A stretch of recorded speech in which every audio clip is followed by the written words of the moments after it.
Good morning and a very warm welcome to this session on the circular economy, opportunities for JTF regions. My name is Jan Kramer. I'm part of the JTP Secretariat, which has been set up by the European Commission, as you may already know, and I have the pleasure to be the moderator for this session today. Take, make, use, dispose.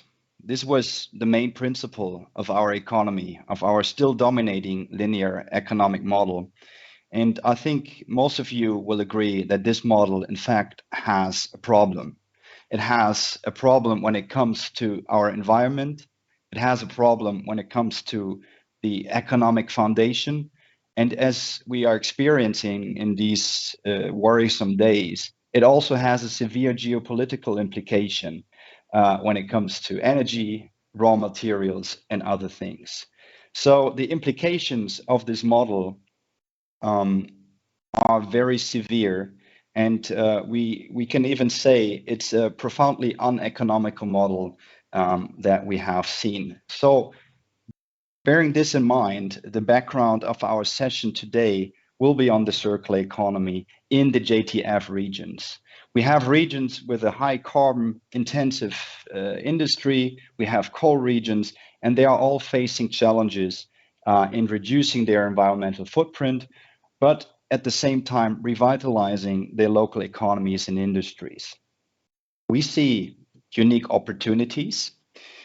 We see also a high ambition from the European level, national level, and regional level set out by the European Green Deal, set out by the Circular Economy Action Plan and its specific initiatives, and also set out by the Just Transition Fund, which is providing support to the regions in Europe mostly affected.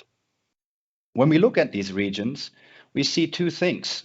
We see on the one hand, strong assets. These regions very often have a profound knowledge about materials, the circularity potential of materials, the potential of use excess energy from heating or cooling, and this is a strong asset we need to build upon.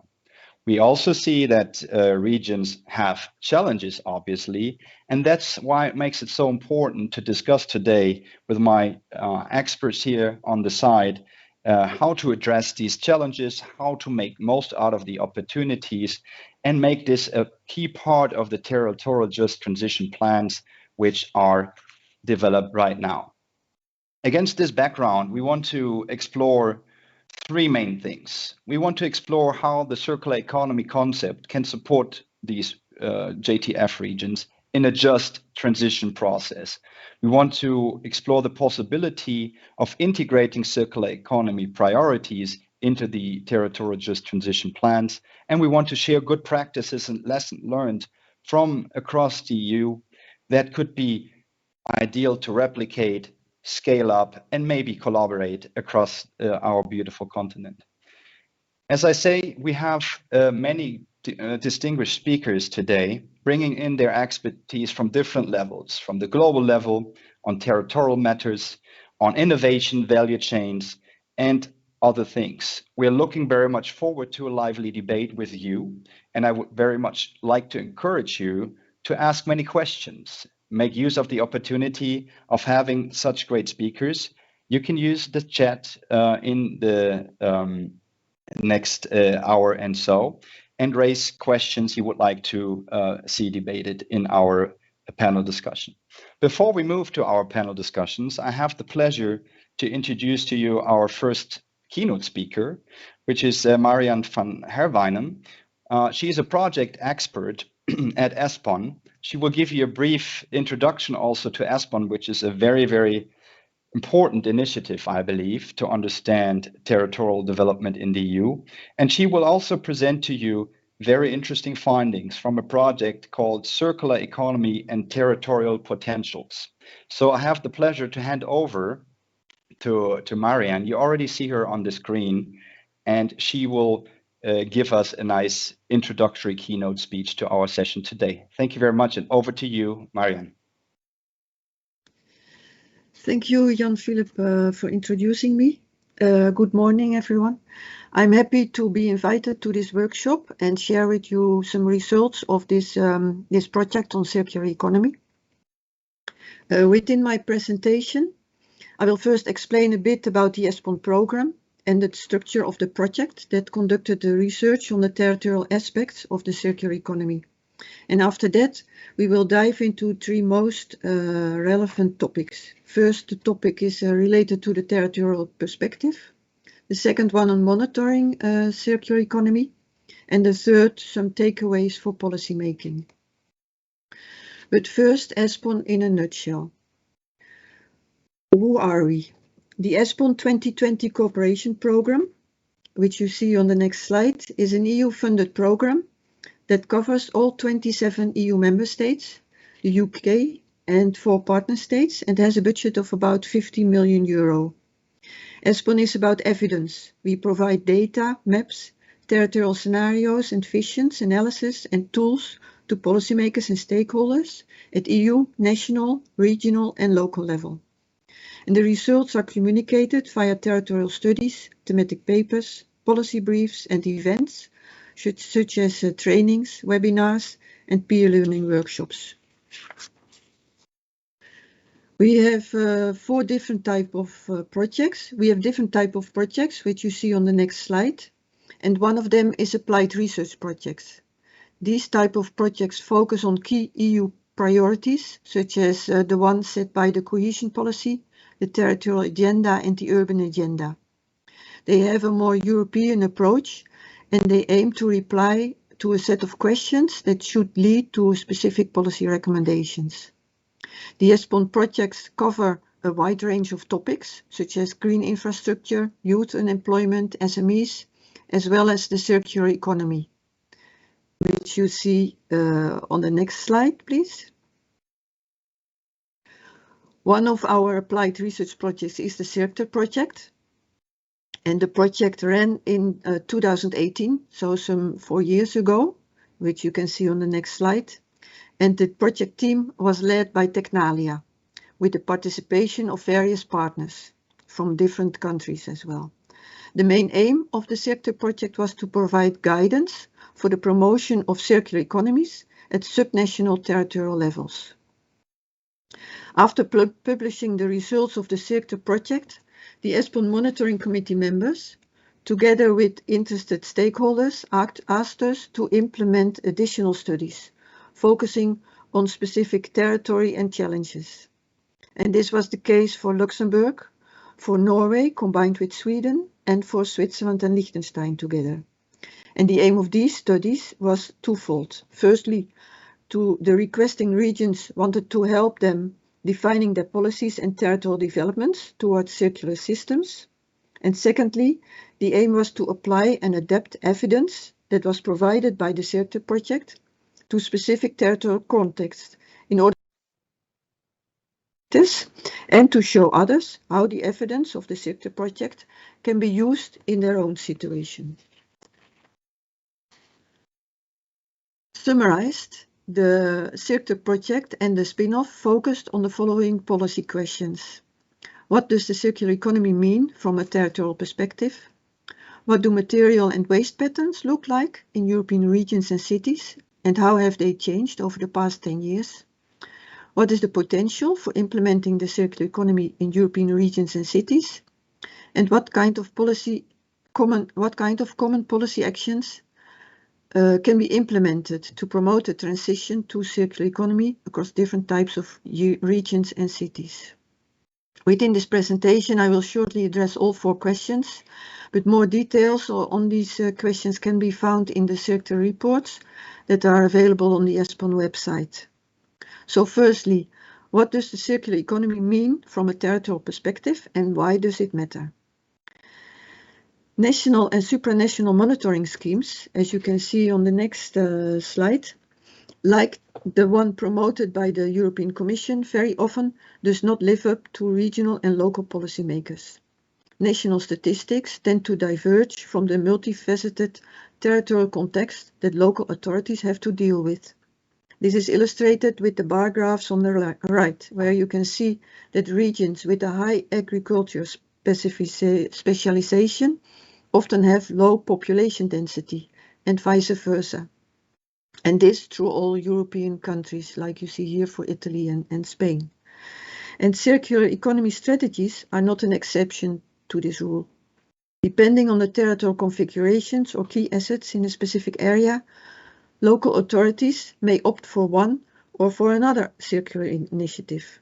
So the adoption of a territorial perspective and the early recognition of local enabling factors is key for designing successful place-based CE strategies.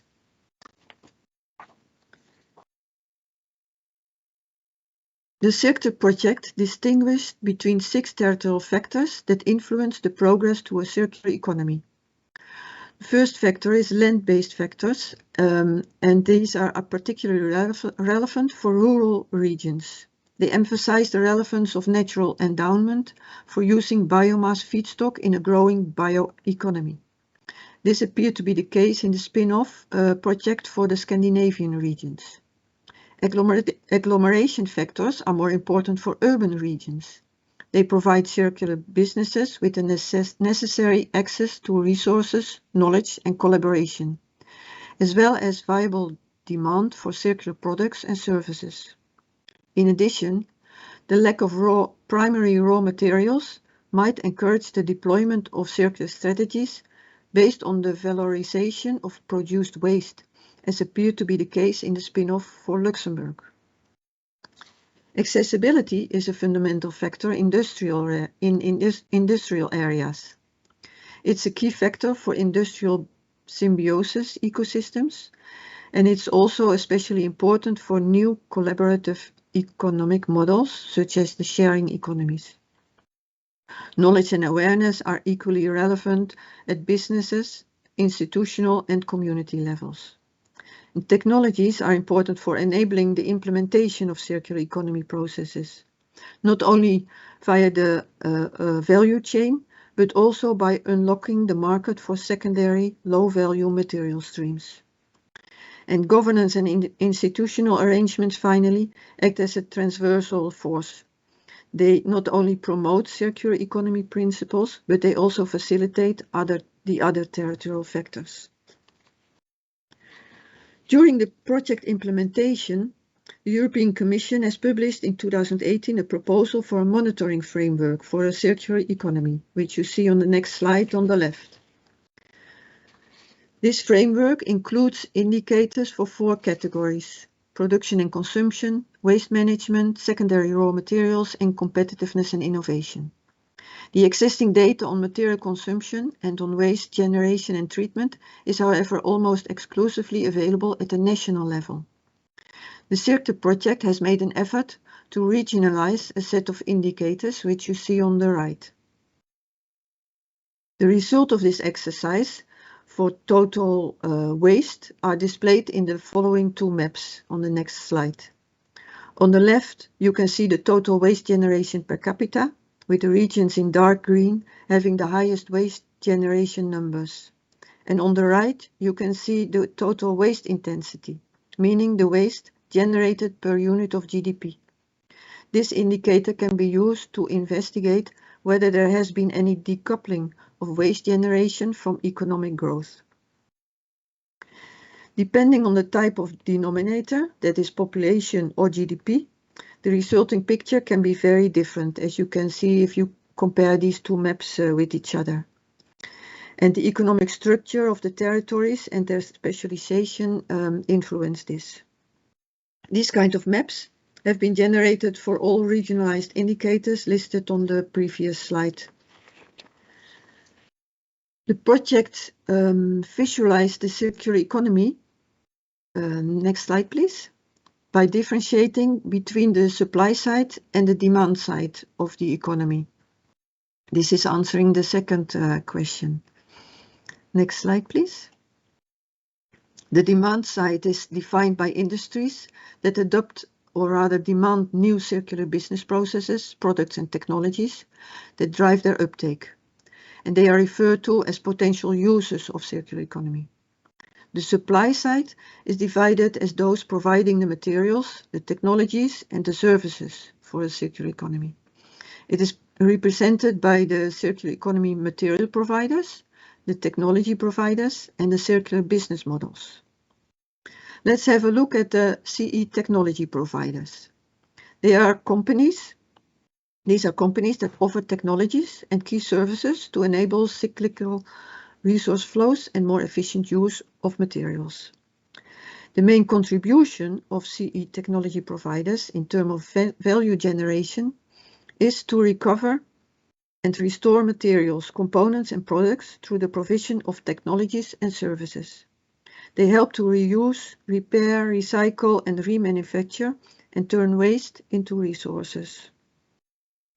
CE technology providers are more present in predominantly urban and intermediate regions and appear to cluster especially near industrial centers, which can be seen on the map on the left.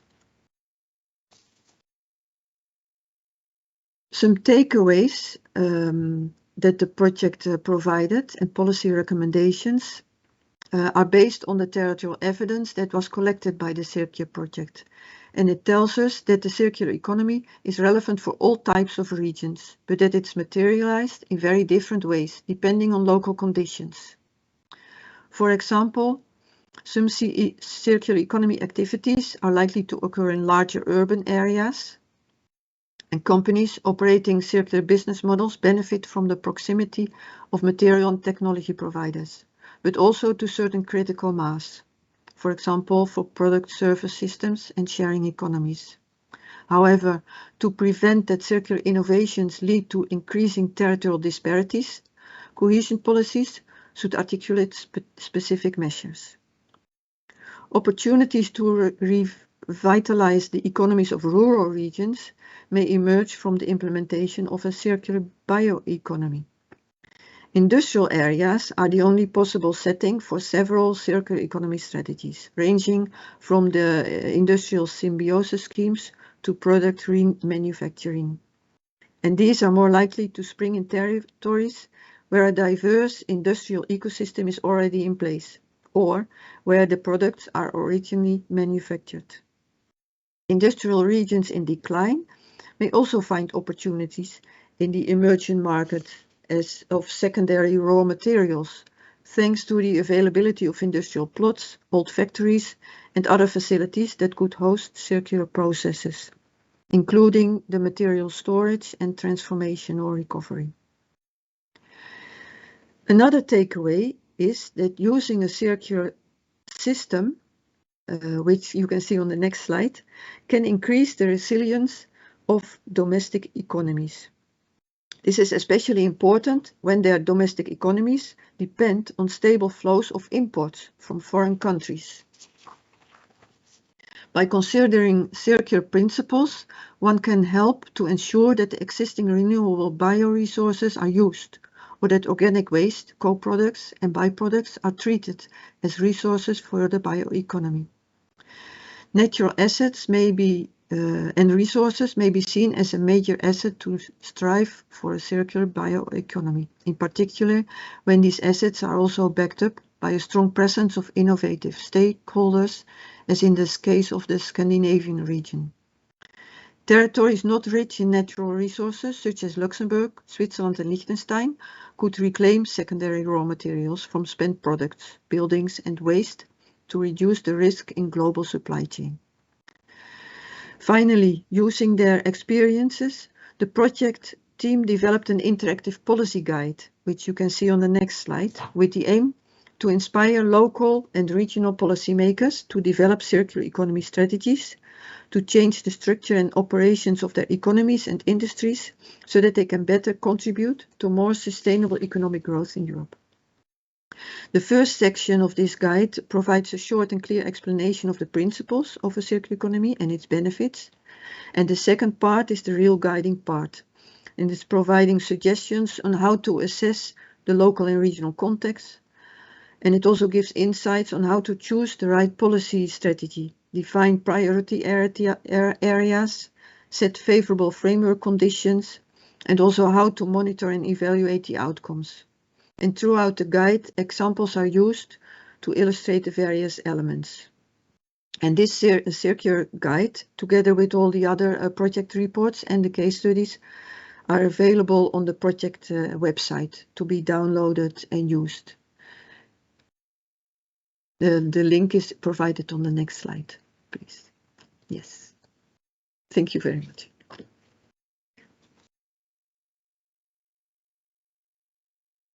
Thank you very much, Marianne. That was very interesting and rich.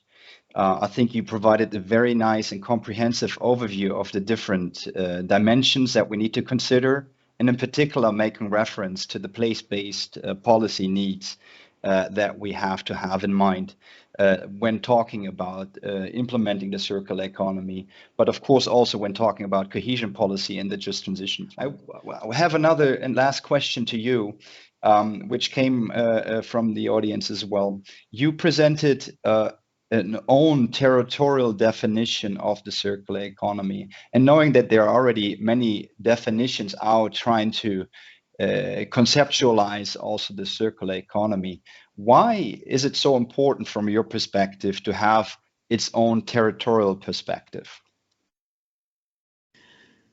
Yes, that's a nice question.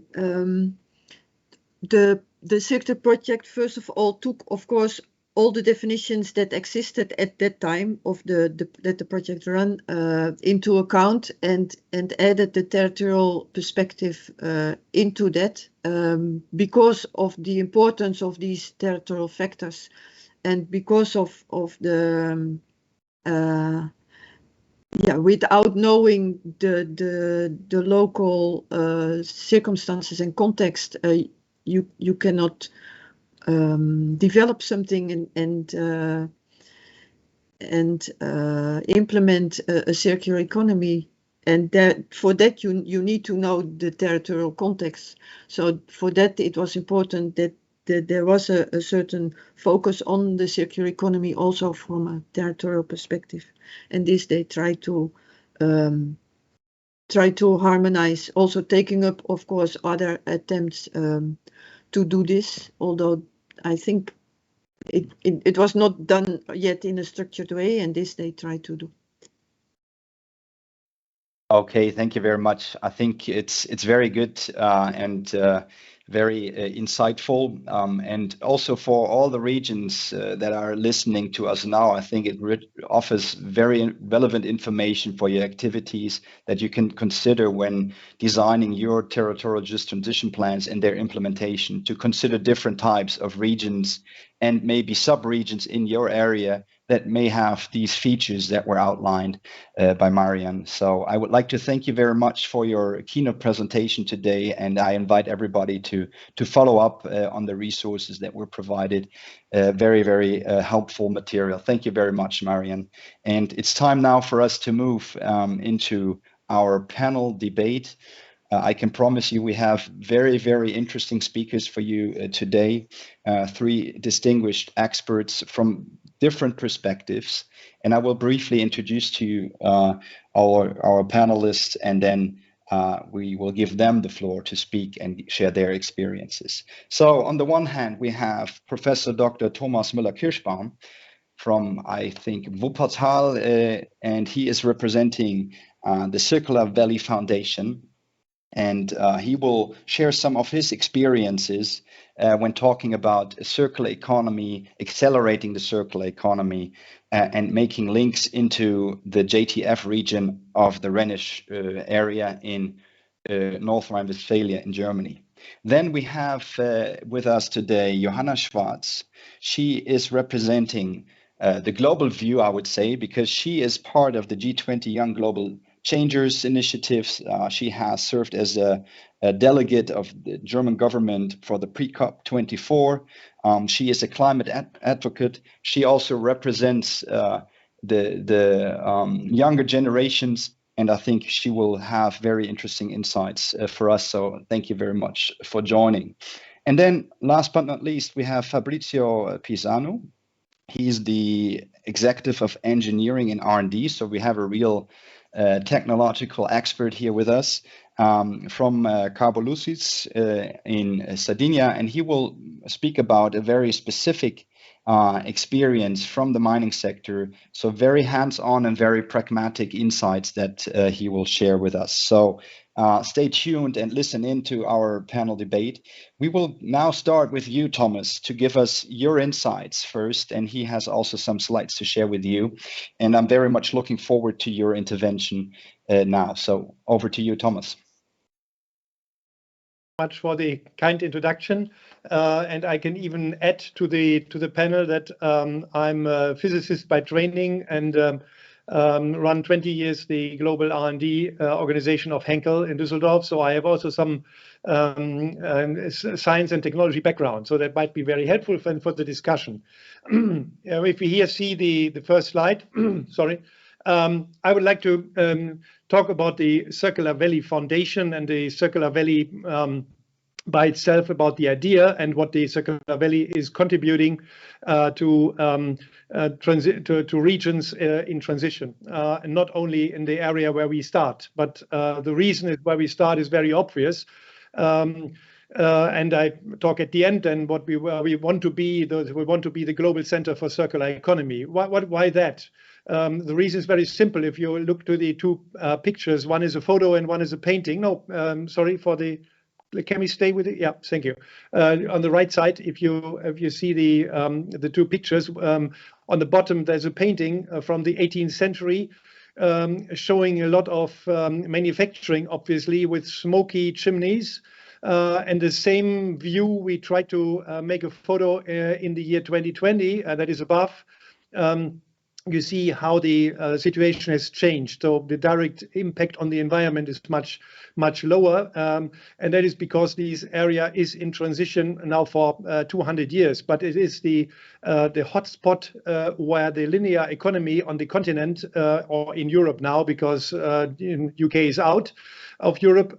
So where in UK, in Europe, the linear economy was invented. So the first mass production of textiles happened exactly on the spot of this photo in Wuppertal. That is by chance, but it's in the Rhine-Ruhr area that afterwards, in particular in all the coal and steel industry, started to be the center of industrialization in Europe, and is even now, but is in a huge transition. So our idea was to say we have to support this transition, and what the Silicon Valley in 40 years became is the center of digitalization in the world.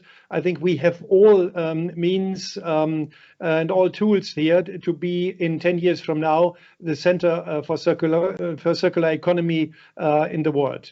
And then I would like to go to the next slide because I answered already the first question, why do we need a circular valley? Well, this was answered by the introduction of Jan, and in particular what also Marianne added to it. It's very clear we have to go away from the linear economy into a circular economy where material loops are closed, and that comes also with climate neutrality. So both is definitely connected, and that's the reason why we want to drive this.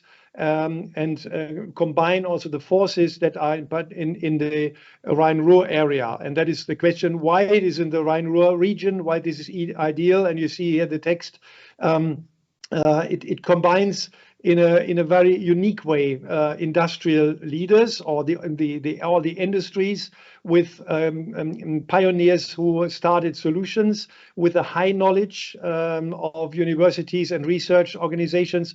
And by the way, it's also between Berlin and Brussels. So if there is something coming on regulation, everybody has to pass our region, and that is, we will see later on, then also one of the pillars of the work of the foundation, that how we want to contribute.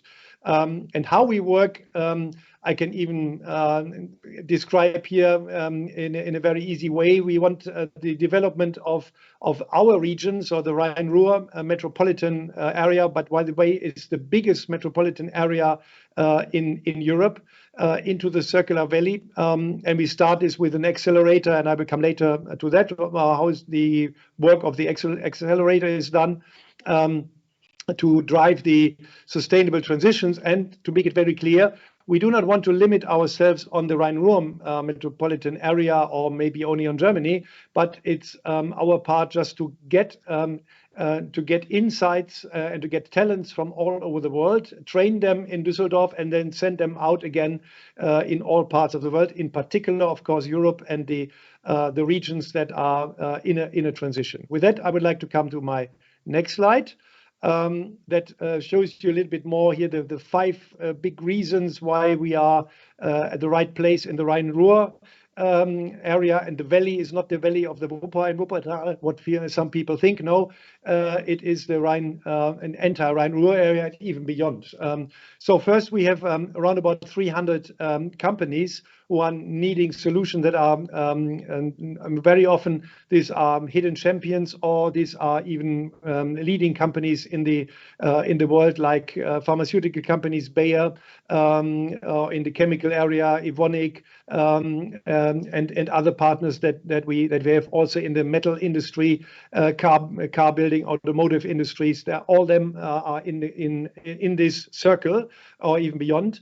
Number 2 is we have already some pioneers, as I mentioned, companies that had started already and are really leaders in sustainability in the world. Not only big companies, but also small and medium enterprises. What's very important to have a sound structure of industry. We have an attractive science landscape, and that is not by chance that the Wuppertal Institute, was one of the forces behind or within the project sector that Marianne presented, is located in Wuppertal. So that is a region where sustainability is written with capital letters, and even beyond. There are a lot of Fraunhofer, Max Planck institutes, and universities like the RWTH Aachen, Cologne, Bonn, Düsseldorf, Wuppertal again, but also technical universities in the Ruhr area. The fourth factor is this has always been a region where cultures had been mixed.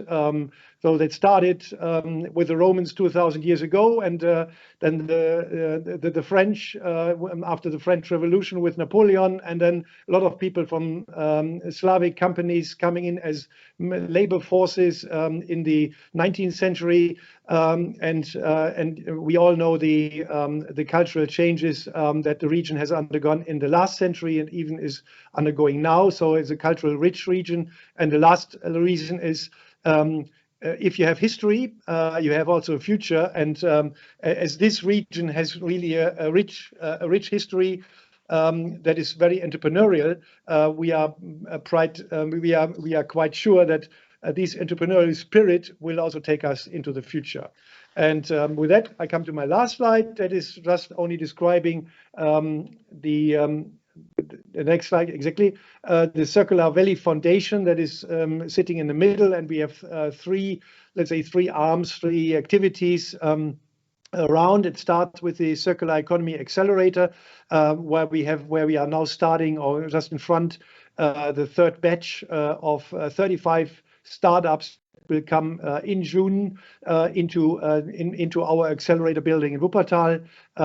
We have also a digital format that we started with 1 year ago, so we are by ourselves a startup, if you want so. But we are now in a little routine because we do it now a 3rd time. So, and we invite startups that have on ideas and concepts for circular economy, of course, combined also with reduction of greenhouse gas emissions. So that is directly connected. It is with material solutions. We can discuss later on if there are some questions. Material solutions, but also digital solutions. As we know, today is the G20 meeting of digitalization. So digitalization is a very important tool. It does not doing anything by its own, but it's a very important tool to accelerate the transition. So that's the reason why we mix these startups from 5 continents to join us in Wuppertal. Then policy recommendations on the right side is also something where I said, okay, the way from Brussels to Berlin, or the way to Brussels is short, and we are involved as we are only after 8 months of existence. to describe the future of the circular economy in North Rhine-Westphalia. What is a quarter of the economy of Germany, and is for sure the Rhenish region with a need for further transition. And we will start this year, then also with public regulation activities, having workshops, conferences to take the idea of circular economy and how it works into a broader population. With that, I would like to cut off here. And if there are direct questions or afterwards, I'm very happy. Thank you so much, Thomas. That was very inspiring. I think that covered many different elements and also connected very nicely to some of the things that Marianne said, referring to regions that have a strong agglomeration in terms of industry, science, and society in a way. And I think that gave a nice practical example to the definition that was shown before. I also repeat, you provided a kind invitation to all of our listeners and beyond to come and visit not only Wuppertal, but the Circular Valley Foundation and the program for the accelerator, because I think if you can have such a focused effort and then move back to your region to implement, that is really something very nice. And it's now time for me to pass on to Johanna. There we have Johanna on the screen. I already briefly introduced her. I hope I captured all of the dimensions, Johanna, but I want to pass over to you. Maybe you say a few words, things that I have missed in my short introduction, and then we're very much looking forward to your thoughts and intervention. Thank you very much, Johanna, for joining us. Thank you so much. I think you covered all of the aspects very well. Basically, the way I came to circular economy is on one hand because I've been a youth representative for 8 years, roughly 8 years, at the United Nations in different functions working on climate action. But then I also do work on large-scale energy transitions in my day job, and very recently have started to think a bit more about the just transition as a concept when we're transitioning our economies. So thank you a lot for the introduction. And also thanks for inviting me to preface my perspective on circular economy a little bit. I really love this dialogue here because I do think from my experience, discussions on circular economy tend to happen either in very siloed perspectives of experts or on the other hand, global discussions. And that's not necessarily helpful. So I do think we need to really understand a little bit better what circular economy means being implemented on the regional level. So I'm very excited to be here and to learn from my fellow panelists on actual solutions that are being implemented.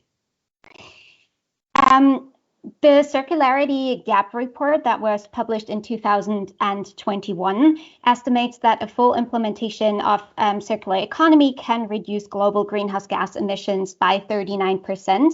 However, from my perspective, being in international climate discussions, I really feel that circular economy as a concept or a lever for climate action was really only introduced or kind of put to the central becoming a central issue in climate actions in the past couple of years.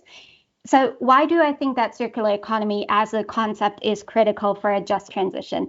I think overall, it provides a systems thinking that goes beyond only looking at the individual carbon abatement potential of a certain climate solution. And that means it provides a framework to identify and address the climate, environmental, societal, or social trade-offs, which we often do not tend to discuss in climate spaces. So what that means is, for example, having a circular economy perspective helps us to understand that if we're moving to renewable energies, for example, and using energy storage in the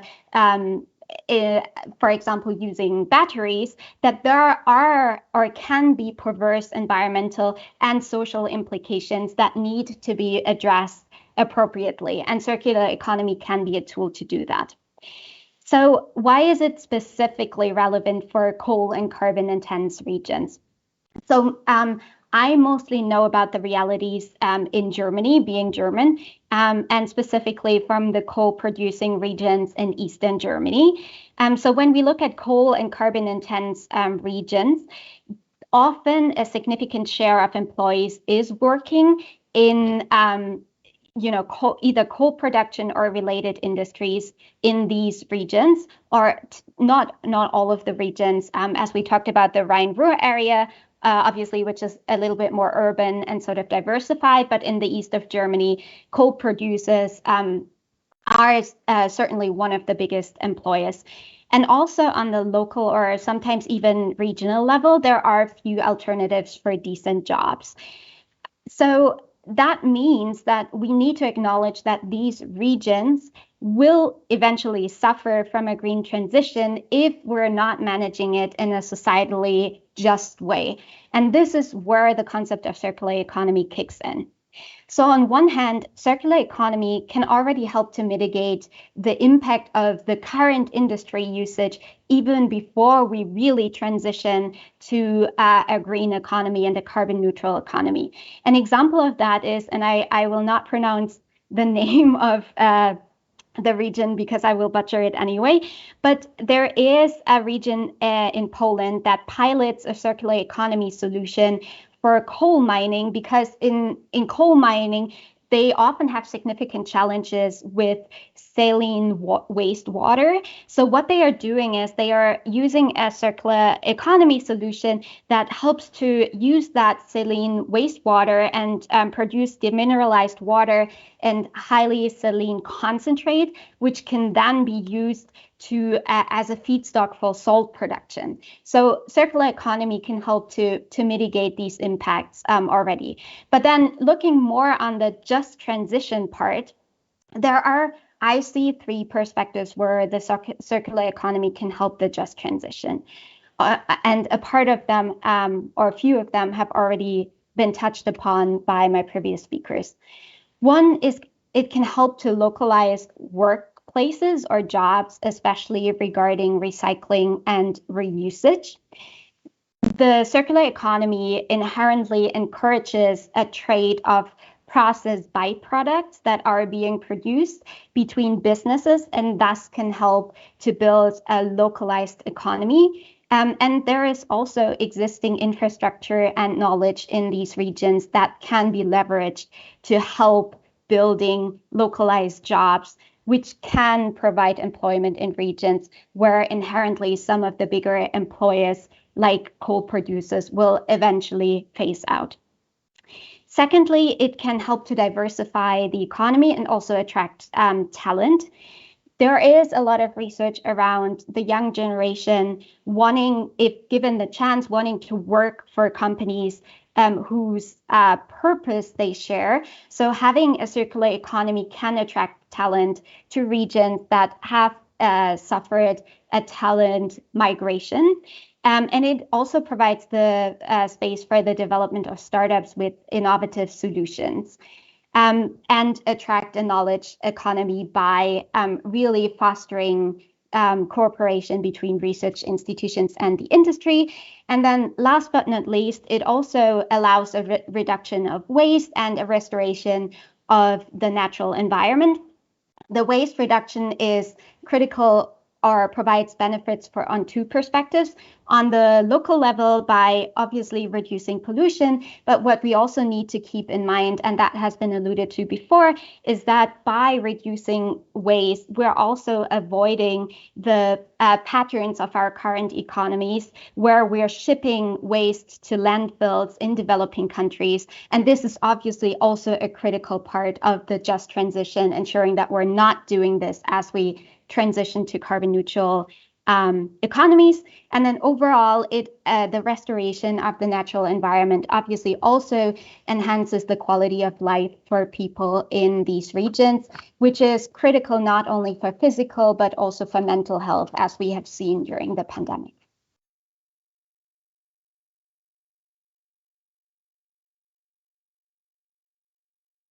Thank you very much, Johanna. That was very nice and interesting. I think you have touched upon a number of things in your intervention here. So it's hard for me to unpick all of them, and I think we have some time to do so. One thing that I took note of is your emphasis on system thinking, and I think this really is important overall for us to engage in a more holistic perspective when we are dealing with our transition process, and in particular when thinking about a circular economy.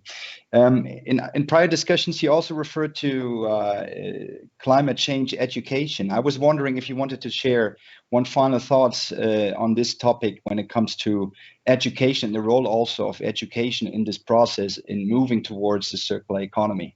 Like, let's say you are looking at climate change, for example, as part of your curriculum, and then you're addressing it from all of these different subjects, because it does help to, on one hand, understand why certain subjects are helpful to address global problems and make them more tangible. Like, for example, why do you need math or why do you need physics? But also show that all of these different levels are interlinked. And the understanding of circular economy is this systems thinking, this understanding that the biosphere and the technosphere are connected, and we're needing to have this circular approach to it. And I do think it is helpful to have that translated into our educational systems. And climate change education is one topic that often comes up with young people that they are very passionate about, and also a core ask in our demands that we have published from the Youth for Climate Summit at the pre-COP last year. Thank you very much, Johanna. That was very good to add this component, because I think it also is a fundament, right, when we think about the progression towards a circular economy future, that we understand early on what it means and what we need to know about it. Very good. So I'm delighted to now come to our last speaker, if you want, to the last opening statement of the panelists. And I'm very happy that we have Fabrizio with us today with a very specific example that he will present from Italy. And I pass over to you, Fabrizio, to share your thoughts and your example, very hands-on and very specific. Thank you very much for being with us. Good morning, and thank you very much for your invitation. And yes, after global viewpoints, we're going to more details, more viewpoints. I mean, I am a mechanical engineer, and I'm head of research and development of the company Carbosurcis that till 2018 was the last coal mine in Italy. And next, please. And now it's going to, after environmental remediation, to close to reconvert by 2026. So we are now in a closure plan considering the coal production, and we are a company in the southwest of Sardinia, and we are owned by the regional government. Well, actually, we have a very huge heritage to exploit somehow. Heritage from the coal mine production. And next one, please. As we can see, well, investments in last century, but that's something really common to all the coal mines and all the activities like mining activities. Where surface is very huge spaces. We have 30 kilometers of galleries in depth of 500 meters, and we have shafts, and we have the clients, we have personal professionals, so we have facilities. Next, please. And so, well, now the closure of the coal production, where would bring us, will take us. The new assumptions for the relaunch somehow are that the mine is not much not considered as an handicap somehow, but an opportunity, trying to bring in the company technologies, to bring new economic life, to safe employment, as well as environmental respect, and so the mine must be an instrument from our viewpoint worth of, as I said, investments for the last century to create a contamination technology platform based on a circular economy. Next, please. The objective of our company now, well, the closure plan, the environmental recovery by 2026, the safeguard of employment, and the best utilization of the heritage of the coal production, and the instruments to do it. The company already aims at reaching those goals, but actually the Just Transition Fund is the European instrument which could speed up the process. Next, please.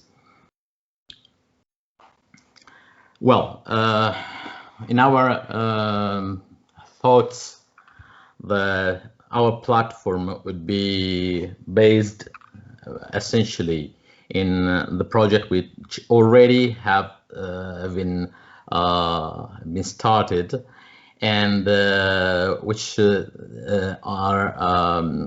we will develop into green economy, scientific-based research and development, environmental safe pharmacy and medical innovation, superfood, and as I said, trying to exploit the very huge heritage of the previous coal producing activity. Next, please. Well, it is a draft of example of hypothesis for industrial reconversion, and going on, I will speak. Next, please. We'll talk about a little bit more detailed example of projects. First of all, the surfaces that once were the cold storage now are going to be photovoltaic plants, wind turbine sites, and electrochemical storages. And we're going to, we aim at reaching 58 gigawatt per hour per year of green energy production, not only for the company, but even for the regional government, which is our owner. And about the underground, we'll try to reutilize, reuse the caves in the underground. Most of them, the maintenance of the underground is very expensive. Most of them will be utilized for compressed air storage in order to store energy in that mechanical way, energy in the underground, when there is overproduction surface of renewable energy, and after the request of the net, give back the energy by expansion into vein. Next, please. RD project is a project for the reutilization of the shafts. We are doing Carbosulcis and INFN, National Institute of Physics, Nuclear Physics in Italy, are working together to create a cryogenic distillation column for the production of stable isotopes. Argon 40 is the main product for the Dark Side International project, and as well as in the future nitron 15, carbon 13, and oxygen 18, which have great potential for scientific and commercial purposes. But the very important thing is that the shafts and the galleries in the underground won't be closed, but will be reutilized for the building, the construction of a 350 meters column, which otherwise outside in the surface would be really difficult to build. The dimensions are compared to the Eiffel Tower. Next, please. This is the good example of the pilot testing, and it will be, as I said, a very big challenge for the company, which will be will give the service, the support for the production of the research institute. Going on, please. We have another way of reutilization of waste products. I mean, the tail of the process of coal production is produced about 300,000 tons of wastes, too fine, too thick, to be someone sold, to be given to the coal power plant, and in this waste, about 120,000 tons are fine coal, which can be reutilized for a new process, company process, for the leaching process, for a process of desulfuration, and for the production of fertilizer and depolluters. So the aim is to fulfill a circular economy model, utilizing wastes and to have a new high value outcome, new high value products. Next, please.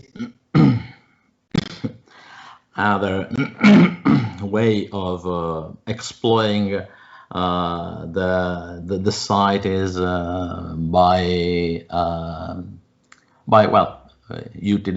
taking advantage of the sun and the climate situation in Sardinia, and moreover the heat of the underground, because we have geothermal energy from underground due to the 3,000 cubic meter per day of pumped water from the underground, which are at about 40 degrees of temperature, and it allows spirulina, alga spirulina cultivation 7 days per week, 365 days per year, day and night. So another way to exploit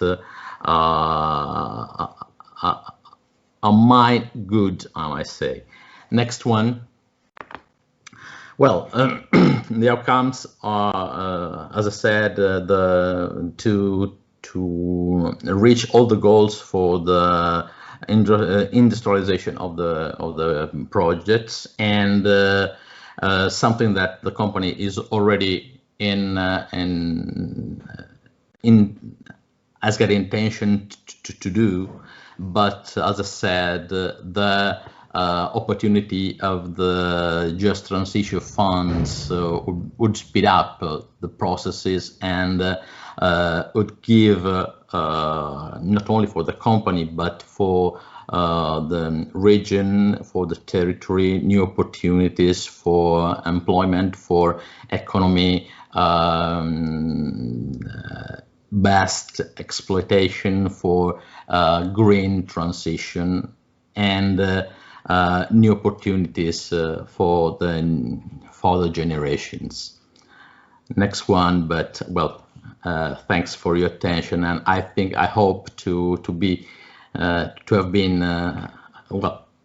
maybe fast, but somehow to have caught your attention. Thank you.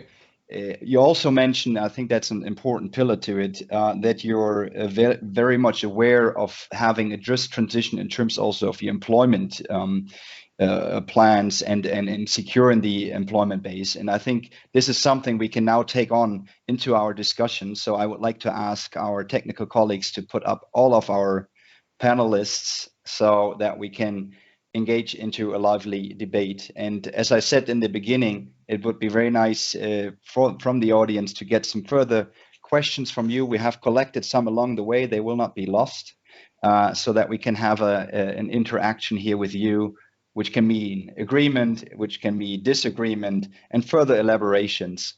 And this is related to the question of the future employment. So one of the questions that came was, can the circular economy also be something as a job-rich agenda for the JTF regions? And maybe to complement this, and maybe Johanna, you can start with that point. Your thoughts, what regions need to do in order to make sure that the circular economy becomes a win-win situation for them? Probably 4 things that are needed to ensure that regions can benefit from circular economy for a just transition. The first one is really a stakeholder dialogue, including everyone, and I really mean everyone: local industry, politicians, civil society. And the reason why I'm saying that is because I really do think that circular economy very often is perceived by the general public as some sort of catch-all phrase that has very limited meaning on the regional level. And I do think that having national policies and frameworks such as the EU provides it are really helpful, but they need to be translated into a reality on the ground that is very specific. And I do think that that's where we really need stakeholder dialogues. That's the first one. The second one is honesty. Yes, circular economy can help to create jobs, but they will likely not be jobs that people who lose their jobs from the transition can easily, without training, transition into. And I do think it is critical for us to be honest with people that this transition to a carbon neutral future will be difficult for some, and we will need retraining, we will need investments, and circular economy can help with that, but it's not a magic silver bullet. And I do think we need to be clear with that. The third one is financial support. So as of now, with the economic systems that we have and the pervasive subsidies that still exist that make carbon intense solutions more economic, there is a lack of economic viability for circular economy solutions, which make them feel much more like a privileged population solution that only very few can access. And that's where we need financial support. And both Thomas and Fabrizio have already alluded to that. And then the last one is, and I think that's where Aspen is doing an amazing job, is helping to address the lack of standardization and data on the local and regional level as to what solutions are actually effective, and then help to share these learnings with other regions that are facing similar challenges across the EU, and really make that data available and accessible to stakeholders.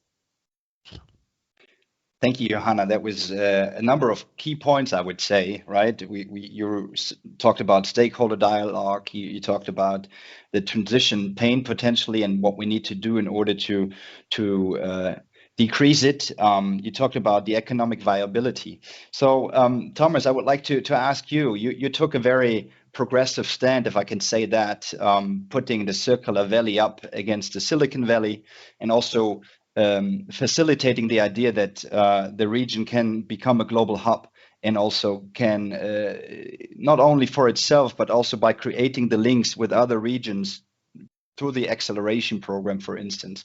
So what is your take on the question of job-rich agenda through a circular economy? Sorry. That is a very important question, and it's very close also to the question of the economic equation.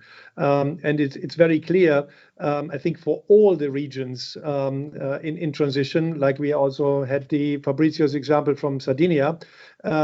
Industrialization is very important to keep it in all areas of Europe. So it is not the alternative to say, okay, we go out of an industrialization, and by that it might be a nice agricultural circular economy. So that is not the solution. Why not? Not only because we have to be just la pour la, an industrial continent, but because others would do the industrialization that might have not a Green Deal and Green Deal umbrella that guides politics, industry, and society. So we need it because it's the right way to transform not only our regions but also the world. So, and for me, it starts also with a topic that we tried also to connect people and stakeholders, in particular what Johanna said, in everyone, to not to say there is a linear economy and there is a circular economy, and both can exist in the future next to each other. No, it is a transition for everybody from today mainly linear economy into a circular economy that has to go on two levels. One level is my head, my mind, my spirit, and the other level is the level of my heart and my hand. So what I'm doing. And that if that is there, I'm pretty sure that people can, of course, they are losing jobs in a linear economy. That will happen definitely, but there will be enough people, help and support to train them and what their knowledge is, if they have the right spirit. And for that is so important that we have this systematic approach that Johanna has talked about, and we are fully behind. So yes, there will be a clear industry that has to transform. Means they do things differently and maybe not need the same amount of people, but there are other industry that need more people, and you cannot hire directly, but there is a lot of potential in those people. In particular, let me give the example of the Rhenish Revier area where we stopped the lignite production. If it is 2030 or 2038, it will be in latest 15 years from now it's gone. So maybe and for the best earlier. So, and these are people who are working there. They are highly educated. They have these are craftsmen. Some of them have an engineering education, and of course they can relearn and they can switch and can be powerful drivers. And also work in that, have jobs in a circular economy that is now located there. And for that point of view, it's also important to take everybody with us who has some fear to lose his or her job. Thank you, Thomas. I think key points: non-industrialization is not a solution. I think that was very clear from what you say. and transition is for everybody. So we have a societal task here at hand, which needs to be approached like this. And it's very nice to see that our discussion here is connecting through the different levels and perspectives. And in fact, the audience seems to follow it, because we have another question, and we now move again to the specific example, Fabrizio, that you were presenting. So the question is, you presented some figures on saving jobs, creating new ones. From your perspective, how will this be further monitored? Do you closely look at how many jobs we'll be able to save with the new technologies? And how do you also overall maybe perceive this trajectory, also in line what Thomas was saying, of basically using the skills that also your company has and transition it together with the employees? Well, in our case, before saying how many new employment there will be, we thought about how many people we will save, because in our city, our experience consists of the closure of the coal activity. So it means that well, we were, when about 15 years ago, we were about 600-700 people working in the mine, and now we are about 150 people, and every people really professional people. We have engineers, we have but even down underground workers, but with a specific knowledge, know-how, and the closure of this activity would mean to lose the not only the employment, but even not only a job, but even an experience. What I say is not to try to lose, but try to lead the knowledge for new approaches, new proposals, new activities. Because just to focus on our experience once more, but I talked about the column for the production of stable isotopes. Well, building a surface column 350 meters would be not possible in the surface. We are going to do it in the underground, in a shaft, and it means that people, the underground workers, keep getting maintenance of the underground in order to pursue the goal for the building of the cryogenic column. What I mean is that well, the transition to the green transition with the circular economy must be first of all a goal of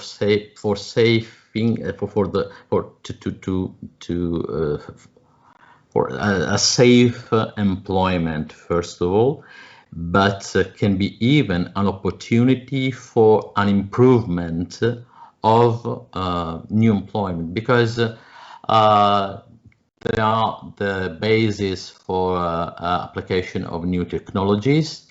New technologies can be somehow, must be supported by new knowledge. This is the reason why when I talk about the platform, the new platform we would like to create, we even have, and I didn't mention, great project of new high formation, new high training, supporting all the new startups which are going to to support or to join somehow the project we're going to create. So this is a kind of, well, I repeat, a system that must grow itself.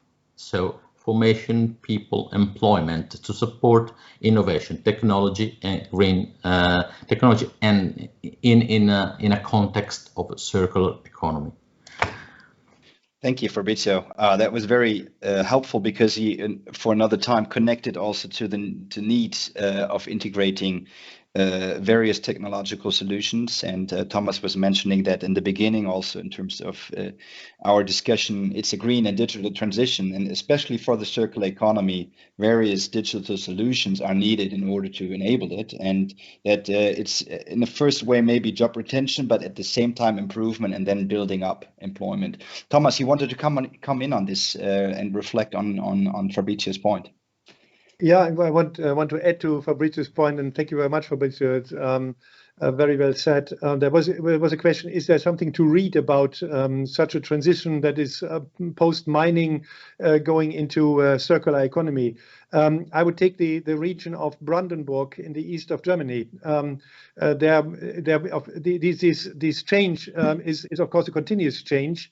So the coal mines will be closed, and they had been closed even starting 30 years ago, and the closure will then end in the 30s or even 2030 earlier.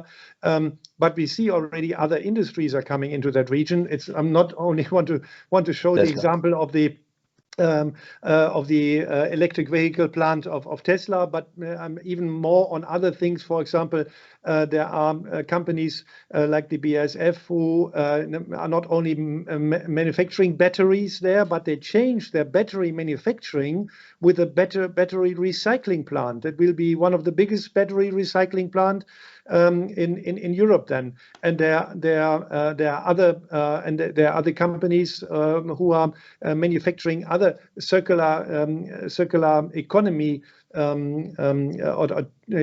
tools, products that are part of the circular economy, smaller and bigger. These are the examples. And if you go through the let's say what the Minister for Economy in Brandenburg is publishing, I'm pretty sure he has a lot of examples, and that shows that these transition work. Of course, it is not an easy process, not only going by itself. And it has to be politicians or or leaders of the society have to be also people like Johanna, so that reflecting stakeholders have to be close with the people to take them and say it will work. And if you have a positive mindset in that direction, it will work. Just one hint that we are thinking in our think tank, Circular Valley Foundation, is because all companies are in this transition process. That is not an overday night. It might even the closure of a coal pit, yes. But all other industries, like for example ThyssenKrupp or other steel mills, are transforming into a climate neutral industry, not overnight. But what they can do is they could measure the transformation by a kind of, let's say, circular content index of their products. If it is a 100% linear economy, everything, so the circular content index is 0. Whatever the circular content index is, I could give you examples from the plastic and polymer industry, but that helps even as an internal guideline to see where we are and we want to go to. Is it possible? Will there be a 10% gap at the end, and where we stand at the time being? Where's our industry standing? Where's our competition? What they are doing? So that could be that is a helpful sign to show we are not all at 0. We are already somewhere, and we are moving forward. Thanks, Thomas. We are a bit running out of time. Two reflections from my side. One to our colleagues from ESPON, circular content index is something we should be working on under the next ESPON project programs. And we also may want to invite colleagues from Brandenburg into the next session in order to learn some more. I want to now pass my last question to you, Johanna. If we were to meet again here in 10 years, 11th of May 2032, What should we have achieved by then regarding the circular economy, especially in the regions that are in this transition process? Really great question again. I think what I hope to see achieved, and this builds on what Thomas and Fabrizio alluded to, is that we really use the time that we have now to ensure that circular economy solutions are being implemented to help with the just transition. As Thomas alluded to, it takes time to implement these solutions, and they can really help with ensuring that regions that tend to, suffer from a transition are actually able to win from it, but we need to start now. So I think what that means concretely is I hope to see that in 10 years, we have really established the guardrails and guidelines that are needed to ensure that we can use a circular economy. That means, for example, that we have some way of valuing ecosystem, natural capital, waste in our economic systems, get rid of perverse subsidies. And then more on the regional aspect, I really hope to see that regional stakeholders have taken the concept of circular economy and made it theirs, to really have citizens in these regions say, well, circular economy concretely means something for us. And that's really what I hope for. And on a personal note, being a German, I really hope that we have managed to phase out of coal by 2032 completely, despite the current geopolitical challenges, and that we have done it in a just transition way that ensures that we're not leaving out significant parts of the country. Thank you, Johanna. Very comprehensive again, and also visionary. Fabrizio, a quick take on this question. Where should we be and where will you be in 10 years? Microphone. Oh, well, I hope that, everything will be reconverted in new technology and new green economy. We were the dirty miners, and we hope will be the clean energy, sun produced energy. So this is the big deal, the big point. The main important thing is to try to promote. I think mostly from an education viewpoint. So to bring up new kids and teach them somehow to get rights, to get things tomorrow, means even to have respect for environmental and for our planet, for our world. But I want just make a question very quick, just in order to understand if there's even a support from the governments to the activity. And I would like to do it very quick to Professor Müller, who talked about the circular valley in the Ruhr in Germany as an example. And the rural structures from a European viewpoint is upgrowing now about circular economy and green transition and so on. But what about the German government? Is the result of the Ruhr now in the circular valley is now the effect of a virtuous activity of a private company, or somehow the German government already is supporting the process? Okay, very quick answer because we need to wrap up. And Thomas, I give you very briefly the floor. Yes. Very short answer. The government is supporting, but it needs entrepreneurial spirit on all levels. So the money is there. If companies want to, they can also tap into that. That's it. So very short. Yeah. Thank you very much. Thank you very much, Thomas. I think we could go on, as you can see. Thank you very much to this very active panel. It has been a great pleasure, and it was quite easy for me because you were just bringing all the things together. Thank you very much also to the audience. I think we've seen the various levels of the circular economy. We've seen what is needed also. And Johanna said it nicely. We need to start now. Many of you have already started, and some of you will continue to do so in the light of the territorial just transition plans. So make this happen. Make this happen now. Make use of the resources, also what presented by Marianne from ESPON. And I wish that we see us not in 10 years, but in 1 year maybe, and we talk already about first progress made. And so thank you very much for joining us today, and have a great afternoon. Thank you very much.